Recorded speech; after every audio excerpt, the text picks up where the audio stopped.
petang. Ya, ini pura-pura bahagia doang kayaknya ya wajahnya ya. Sudah pasti. Oke, gini, kalau kita bikin catatan setidaknya ada beberapa dosa Kluivert. Terakhir mungkin yang paling bikin publik kecewa ketika kita gagal menuju Piala Dunia. Lalu kemudian muncullah tagar begitu ramai di media sosial, masyarakat meminta pergantian kapten kita, pergantian pelatih di timnas. Saya langsung ke Bung Gita dulu. Bagaimana sebenarnya mekanisme pergantian pelatih timnas? Apa yang bisa dilakukan? Berapa lama waktunya? Sebenarnya kalau mau cepat ya cepat saja ya. Kalau kita bicara kemarin kan Sintayong tahun 2024 dianggap gagal di AFF 2024 walaupun tidak dengan skuad yang memadai saat itu, toh pada saat dia ingin dipecat ya dipecat aja. Jadi masih tetap tergantung dengan rapat Esko dan rapat federasi bagaimana memutuskannya. Kemudian kalau kita bicara keseluruhannya kan sebenarnya kenapa masyarakat marah itu adalah janji Kluivert pada saat dia datang di bulan Januari. Ya. Dia bilang dia akan menyuguhkan kemenangan, dia akan bermain cantik. Sekarang dua-duanya tuh nggak dapet.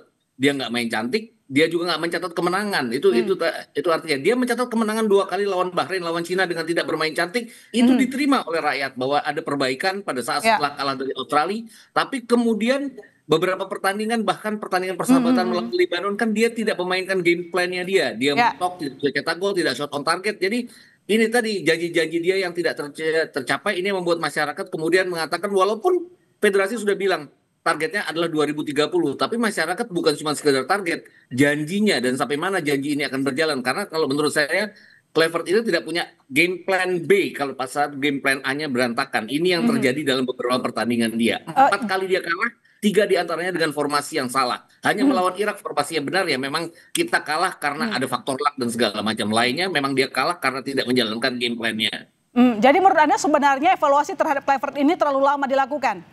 Ya harusnya ya nggak terlalu lama ya, harus ada rapat exco dalam waktu cepat. Kabarnya kan masih tertunda dengan ada kesibukan dari Pak Erik, kesibukan keluarganya. Tapi setelah itu harus ada tindakan, setidaknya ada rapat exco, ada rapat evaluasi, dan dengan tidak datangnya Kluivert dan pasukannya ke sini itu sudah tanda tanya besar. Kenapa dia tidak datang untuk diminta evaluasi? Karena setelah kita kalah dari China di away, itu Sintayong datang untuk ada evaluasi dari Exco saat itu. Dia datang, dia dengan gentle berhadapan dengan Exco untuk untuk diminta evaluasinya. Ini tidak terjadi dengan Kluivert. Dia menghindar, entah dia takut, entah dia tidak mau berhadapan atau bagaimanapun, saya juga nggak tahu. Jadi menurut Anda Kluivert lebih baik dipecat saja? Yes, iya. Oke, baik. Saya ke Bung Oki.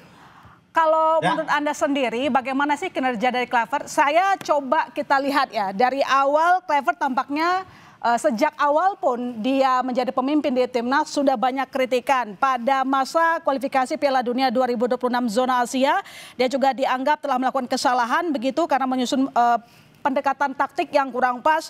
Kemudian kita lihat kemarin yang bikin masyarakat juga agak marah, penentuan starting 11 melawan Arab Saudi sehingga kita kalah tumbang 2-3 dari Green Falcons. Lalu kemudian kita gagal melenggang ke Piala Dunia. Anda marah sama Kluivert di bagian yang mana? Di bagian pemilihan dia sebagai pelatih dari awal saya udah marah sebenarnya. Anda marah ke Erick Thohir? Sudah pasti, karena semua federasi, semua pengamat sepak bola bilang sepak bola kita itu butuh proses, kita butuh proses yang panjang. Sepak bola itu bukan kayak sulap yang bisa membalikan telapak tangan gitu-gitu. Kita semua tahu, ketika Sintayong dikasih berproses, kita lihat ada progresnya di sepak bola kita. Kita semua bahagia dengan peluang-peluang dengan prestasi yang dikasih Sintayong ke kita. Namun di tengah kompetisi yang lagi krusial, terjadi pergantian pelatih. Kemarin saya sempat bilang, ini adalah hal yang tidak baik untuk sebuah tim sepak bola. Karena tetap butuh adaptasi dan proses. Tapi apapun itu, ketika Patrick Kluivert datang, aku tetap memberikan dukungan, berharap semoga apa ilmu yang dia punya bisa diterapkan di timnas Indonesia. Ternyata setelah kita lihat sampai pertandingan terakhir, kita semua harus sadar bahwasannya dia tidak punya ilmu untuk menanganin sepak bola kita. Harus kita akuin, dia nggak punya ilmu. Dia pelatih yang tidak punya ilmu. Mungkin segala macam taktiknya itu dikasih dari Alex Pastor atau Dani Lanza. Tapi kalau untuk seorang Patrick Kluivert, dia benar-benar seorang pelatih yang tidak punya ilmu untuk menanganin sebuah timnas sepak bola negara itu kayak Kenapa kalau misalnya kalau kita gagal dengan Sintayong, kita jauh lebih ikhlas ketimbang kita gagal dengan Patrick saat ini. Jadi menurut Anda Kluivert lebih baik dipecat saja dari rapat nanti di Exco? Sudah pasti. Kenapa kita mempertahankan pelatih yang nggak ada ilmunya? Meskipun catatannya 3 kali menang, sekali imbang, 4 kali tumbang. Ini ya, catatan itu bukan catatan yang baik. Kecuali dia datang di semua pertandingan. Kalau misalnya lawan Jepang kita kalah, tapi kita punya kualitas main yang bagus, mau segala macam. Kita sebagai penikmat, pecinta sepak bola juga pasti, ada perkembangan nih di permainan timnas Indonesia. Enggak ada perkembangan, malah makin berantakan. Kalau seandainya 2-3 tahun lagi dipegang Patrick, mungkin ada perubahannya. Tapi kita udah nggak butuh itu, kan kita kemarin dijanjikan targetnya lolos Piala Dunia. Kalau memang kita sepakat diganti, jadi siapa kira-kira yang cocok untuk menggantikan Kluivert, Bung Gita? Saya, oke. Sebenarnya susah juga ya, ada beberapa nama yang pantas. Tapi gini, yang penggantinya haruslah orang yang bisa menguasai menguasai ruang ganti. Kenapa? Karena kita banyak pemain diaspora sekarang. Kita banyak pemain-pemain yang bermain di Eropa. Tanpa mengecilkan arti pelatih lokal, apakah pemain-pemain ini akan menganggap kalau pelatih lokal yang memegang? Itu aja. Kemudian kita kan sekarang gini, Kluivert itu kontraknya berakhir di Februari tahun 2026. Opsi 2 tahunnya kalau tidak diambil dia akan berakhir di 2026. Kalau dia diganti kan masih ada Alex Pastoor. Yang dibutuhkan sekarang adalah pelatih yang bisa menjadi media darling, disukai oleh media, disukai oleh supporter, disukai oleh masyarakat. Dan saya rasa dengan kinerja Alex Pastoor selama Januari sampai sekarang, dia masih dianggap oleh masyarakat. Kenapa dia tidak gitu loh. Kemudian kalau ada pelatih yang lain, ya bisa berandai-andai. Misalnya pelatih yang sudah pernah sukses di Liga Indonesia seperti Bernardo Tavares. Kemudian ada lagi kalau mengacu ke luar negeri, saya juga agak tinggi kalau kita ingin mengambil Timur Kapadze. Apakah dia akan berhasil? Karena Timur Kapadze berhasil bersama Uzbekistan dengan bank pemain Uzbekistan tuh luar biasa. Artinya homegrown players mereka kan mulai dari under 13, under 15, under 17. Sehingga dia sudah banyak sekali pemain yang bisa dia comot untuk dimainkan. Di sini kan dia tidak terlalu mengerti pemain-pemain kita karena dia belum pernah ada di Liga 1, belum pernah mengawasi Liga 1. Kalau dia datang ke sini, ya berarti dia harus dari nol lagi untuk mengawasi hal-hal seperti itu. Jadi menurut Anda daripada melakukan penyesuaian yang baru lagi, lebih baik Alex Pastoor yang jadi kaptennya? Iya, Alex Pastoor kan sudah mengetahui dan dia kan dikenal di Eropa sebagai ahli taktik. Mungkin, tapi sekarang persoalannya adalah gini, kalau saya dibawa oleh seseorang, misalnya saya dibawa oleh Patrick Kluivert, saya asistennya. Kalau Patrick Kluivert dipecat, apakah saya akan tega untuk melanjutkan tugasnya? Itu masalah moral ya, masalah norma dan segala macam. Tapi kalau kontraknya sudah berakhir, ya kenapa tidak coba ditawarkan kepada Alex Pastoor dan juga Daniel Lizard? Siapa tahu mereka berkeinginan untuk hal yang sama. Dan kita kan sekarang ada FIFA Matchday bulan November, ada Piala AFF bulan Juli sampai Agustus tahun depan, dan ada Piala Asia Januari tahun 2027. Hal-hal seperti ini yang harus cepat dipikirkan oleh PSSI kalau ingin mencari pengganti dari Kluivert. Kalau Sintayong saya pikir juga walaupun masyarakat pengen, saya rasa Sintayong juga nggak pengen juga balik ke sini ya. Saya nggak yakin dia mau gitu loh. Oke, baik. Bung Oki, Anda setuju kalau Alex Pastoor yang menggantikan atau justru Anda punya nama lain, misalnya STY balik lagi aja ke Indonesia? Nanti dijawab, tetap bersama kami saudara di Kompas Petang.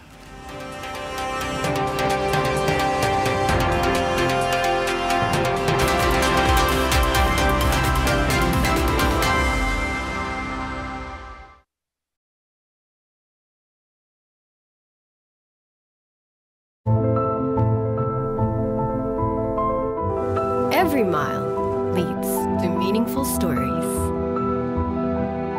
Suzuki Franks, marvelous at every mile.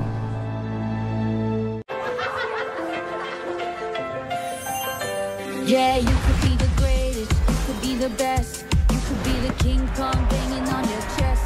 You can throw your hands up, you can wait for luck. Dedicate yourself and you'll go by yourself. Standing in the hall of fame.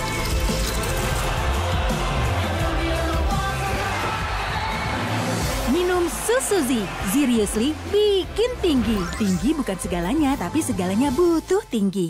Tidak semua air itu aqua. Yang dipilih dari sumber air di gunung terlindungi, disaring bertahun-tahun oleh lapisan bebatuan, dan kaya akan mineral alami yang seimbang. Sehingga aqua terasa dingin tanpa didinginkan.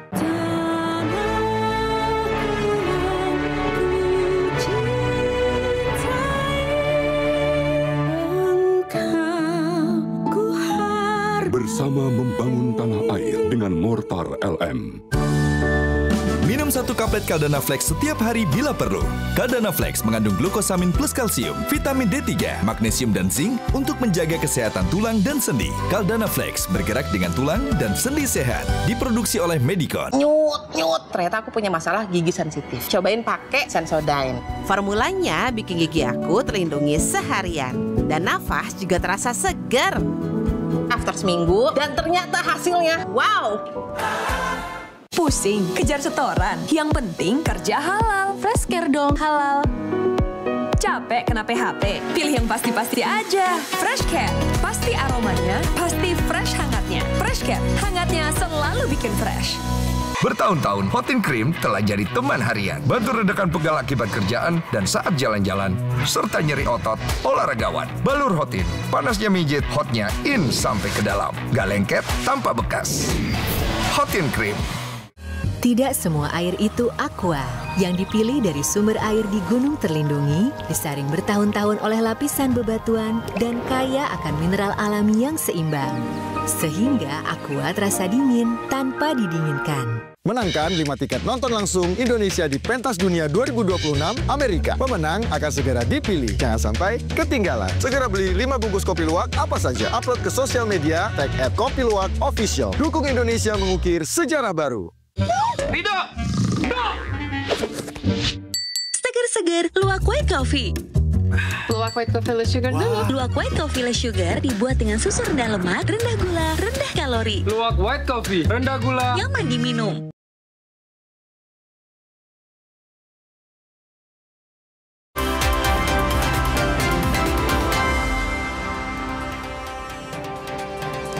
Saudara Kapten Timnas Jay Izzas gerah melihat hujatan yang tertuju kepada Ketua Umum PSSI Erick Thohir setelah kegagalan skuad Garuda melaju ke Piala Dunia 2026.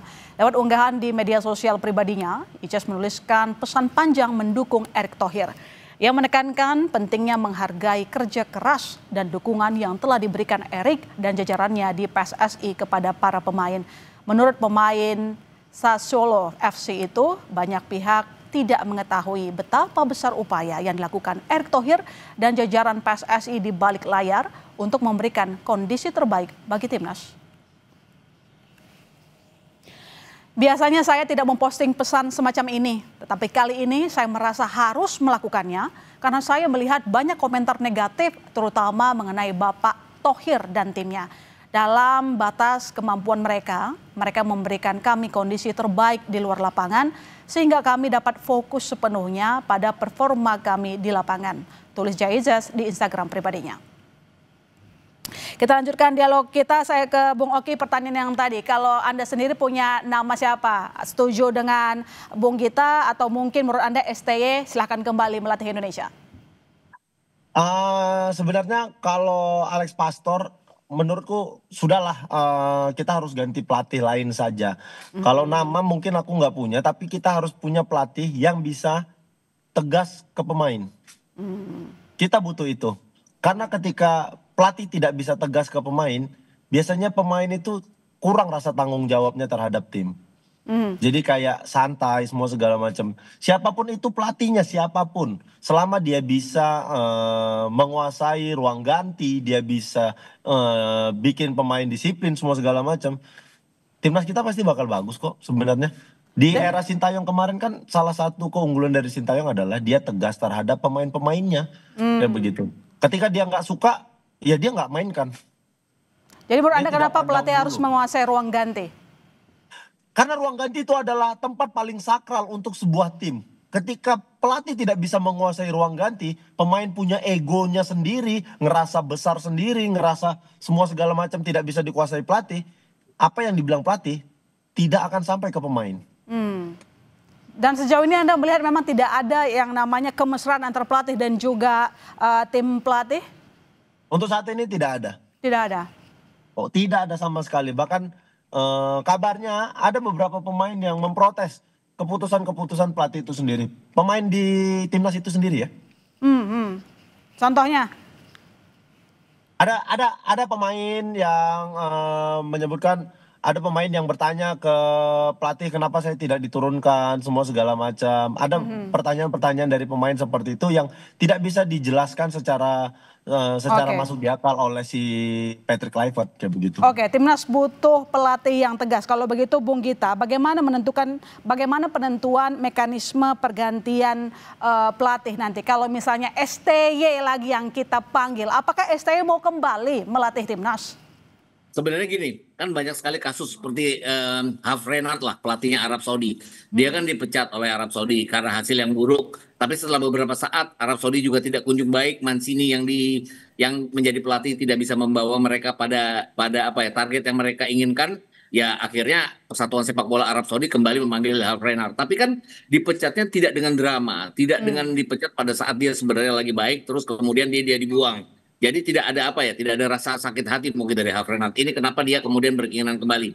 Saya nggak yakinnya dengan STY adalah dia penuh dengan drama. Bahkan anaknya juga mengatakan lihat aja nanti kalau mereka tidak dengan ayah saya akan seperti apa. Jadi dalam tanda kutip tuh sudah ada grudge ya, sudah ada kayak dendam bahwa kenapa gue disingkirin, kenapa hal-hal seperti ini. Jadi itu yang bikin saya nggak yakin bahwa dia akan mau kembali lagi. Di samping, saya juga tahu bahwa beberapa petinggi exco di PSSI juga tidak ingin dia kembali. Pak Erick Thohir juga saya yakin juga tidak ingin dia kembali, itu aja. Sedangkan penentu keputusan itu adalah di Pak Erick Thohir dan juga para exco ini. Tadi Pak Marji kan kemarin bilang bahwa harus ada rapat exco untuk memutuskan apakah Patrick Kluivert stay atau out, tapi hanya seperti itu, tidak untuk siapa penggantinya. Nah penggantinya saya juga nggak yakin bahwa STY akan dipanggil lagi gitu loh. Walaupun masyarakat sangat ingin sekali STY kembali. Ya itu dia, meskipun masyarakat kalau kita lihat di mana-mana tampaknya kan belum move on ya dari sosok STY. Apalagi kemarin kita gagal melangkah ke Piala Dunia, 2 tahun perjalanan timnas terhenti. Dan kesalnya dimulai dari saat kita kalah dengan Arab Saudi, kemudian di Irak juga kita dilumpuhkan begitu. Jadi apakah memang nanti Exco bisa semata-mata ya tidak mau mendengarkan mungkin pendapat publik itu? Iya, harusnya sih kalau mendengarkan masyarakat ya STY. Sebenarnya gini, STY itu sebenarnya udah on track. Oke, dia kalah 2 kali lawan China dan lawan Jepang. Tapi lawan Jepang kan memang kita kalah dari segalanya. Plan jalan pun tidak akan jalan. Tapi lawan China ada kesalahan dari STY. Kalah away pada saat itu ya. Dia berantakan di babak pertama, tapi dia perbaiki di babak kedua. Kemudian ada 2 pemain, ada 2 puzzle yang tidak dimiliki oleh STY, tapi dimiliki oleh Patrick Kluivert, yaitu Joe Pelopessi sebagai gelandang bertahan untuk menemani Tom Haye, dan juga Ole Remeni di depan. Saya membayangkan kalau STY sekarang dikasih tim yang sama, pasti dia akan bisa berbuat lebih banyak daripada yang dilakukan oleh Patrick Kluivert. Dan yang sekarang lebih mewah ya, Bung? Ya, setidaknya melawan Arab Saudi kemarin dia akan memainkan pemain yang tepat. Oke lah, Calvin Verdong nggak bisa bermain di hari H. Keputusannya adalah dia cedera. Tapi dia pasti akan memainkan Tom Haye untuk tidak memainkan Mark Klok saat itu. Oke, baik. Saya Bung Oki, tadi kan Anda mengatakan bahwa ya STY aja yang melatih. Tapi kan kita tahu saat itu ada isu bahwa terjadi perdebatan di ruang ganti STY saat itu dengan pemain. Ya, perdebatan sama pelatih itu adalah hal wajar di dalam sepak bola sebenarnya. Kan itu untuk kebaikan tim juga, bukan semata-mata ketika berdebat, ini tim jadi berantakan kayak begitu.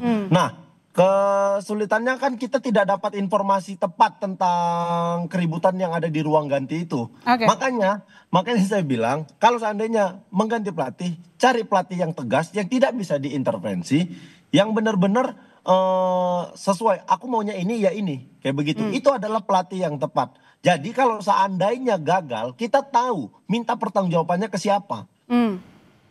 Oke, baik. Kayak gini, kalau kayak gini, Patrick Kluivert gagal semua segala macam. Ya kita harus tahu, ini tanggung jawabnya siapa? Ini jadi 2 tanggung jawabnya, Patrick Kluivert dan federasi. Karena federasi yang mengganti Patrick Kluivert di tengah kompetisi. Sejauh ini Anda sudah melihat ada respon yang memenuhi pertanyaan dari publik nggak, dari federasi? Belum ada yang muncul ngasih statement apapun. Makanya kemarin saya bilang sebenarnya kita mau ngucapin terima kasih ke Pak Erick Thohir karena sudah membangun sepak bola kita dengan baik. Tapi Pak Erick Thohir harus tanggung jawab sama apa yang sudah terjadi di timnas saat ini.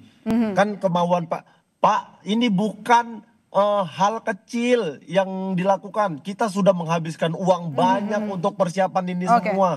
Masa sih apa yang sudah Bapak lakukan dengan baik ini harus selesai dengan sia-sia. Jadi kasih statement yang baik untuk kita pecinta sepak bola bahwasannya oke, kita masih bakal setia mendukung timnas. Apa yang harus dilakukan oleh federasi kita butuh statement itu segera sebenarnya. Ya, jadi Anda mendesak Erick Thohir untuk segera memberikan statement ya ke publik. Betul. Baik, saya ke Bung Gita. Pertanyaan terakhir saya, apa risiko kalau kita tidak mengganti pelatih, apalagi kita akan menuju Piala Asia? Ya, saya takutnya akan berantakan seperti kemarin-kemarin ya. Dia sudah pegang 8 pertandingan, 4 diantaranya dia berantakan. Dia kelihatan tidak punya plan B pada saat plan A-nya gagal. Itu aja yang saya khawatirkan. Kalau dia dipaksa juga, karena seperti yang Oki tadi bilang, pelatih ini seperti tidak punya tidak punya kemampuan untuk jadi pelatih. Itu aja. Dia punya asisten yang oke, tapi dia tidak terlalu mendengarkan asistennya. Kelihatan kemarin pada saat kenapa Marco tidak cepat ditarik keluar, hanya Beckham Putra yang ditarik keluar. Kemudian Yakov Sayuri juga tidak cepat ditarik keluar, padahal tidak perform. Artinya hal-hal seperti ini yang sangat mendasar. Seorang pelatih harusnya bisa seperti itu. Itu yang harus kita patahkan dengan kita mencari pelatih yang lain sehingga tidak ada terulang lagi kejadian-kejadian seperti ini. Contohnya kita sekarang punya tim yang bagus kok. Kita semuanya sudah ada Ole Romani di depan, sudah ada Joe Pelopessi di tengah. Tom Haye juga sekarang bisa main 80 sampai 90 menit. Kenapa tidak dicoba dengan pelatih yang lain? Toh waktunya masih lama. Saya ingat Tanjung Verde. Tanjung Verde itu kan baru aja negara debutan. Ya, benar sekali. Diaspora dan berhasil lolos ke Piala Dunia. Dia kan diaspora. Pelatihnya dari tahun 2020 nggak ganti. Dan itu artinya diaspora itu percepatan dan bisa dilakukan. Artinya walaupun tidak bagus untuk pembinaan, tapi bisa dilakukan. Oke, baik. Bung Oki, singkat saja. Jadi Anda juga meminta federasi untuk tidak tutup telinga untuk mengembalikan STY melatih timnas? Masalah STY mau dikembalikan ke timnas itu keputusan federasi, karena sebenarnya aku pribadi sih kalau STY balik terima kasih, kalau dia tidak balik juga tidak apa-apa, tapi federasi harus tahu bahwasannya mereka harus mencari pelatih yang jauh punya kualitas ketimbang Patrick Kluivert. Oh ya, Patrick Kluivert harus diganti kata Bung Oki. Terima kasih Bung Oki, terima kasih Bung Gita telah bergabung di Kompas Petang. Saudara, serta lain di Kompas Petang, Menkyu Purbaya Yudi Sedewa nyatakan realisasi program MBG baru mencapai 23% dari 71 triliun rupiah dana yang dianggarkan. Jangan kemana-mana saudara, kami segera kembali.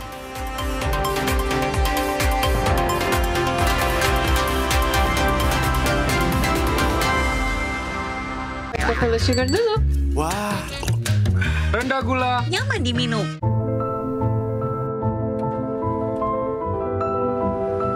Every mile is a collection of new discoveries.